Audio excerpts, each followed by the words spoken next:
Friends, good morning.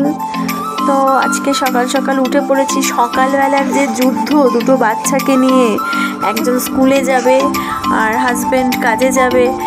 ওফ, মানে সকালবেলার যুদ্ধটা জাস্ট বাপরে বাপ, মানে ভাগাম ভাগ লেগে যায় লাইফে। তোমরা সবাই দেখো যে আমি কত তাড়াতাড়ি, যতবার আমি আমার মেয়ের পাশ থেকে উঠছি, কাজ করছি, ততবার ও উঠে যাচ্ছে। একবার রান্না করছি, উঠে যাচ্ছে, আবার আমি পাশে যাচ্ছি, এটাই হচ্ছে চলে যাচ্ছে। আজকে হাজব্যান্ডকে রাতের ভাত ছিল, সেটাই আমি সব ভেজিটেবলস দিয়ে সব ভেজে দিয়েছি। আর ছেলেকে পাস্তা দিয়েছি। এর মধ্যে আবার মেয়ে উঠে গেছে।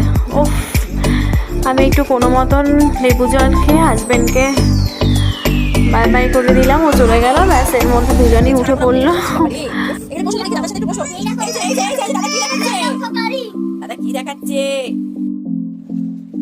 মেয়েকে আমি রোজ বাপের বাড়িতে রেখে এসে তারপরে আমি ছেলেকে নিয়ে স্কুলে যাই, নইলে নিয়ে যাওয়া যায় না দুজনকে একসাথে।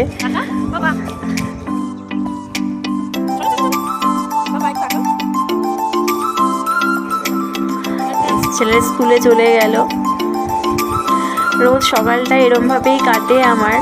একটু যুদ্ধ হলেও জীবনটা কিন্তু খুব সুন্দর।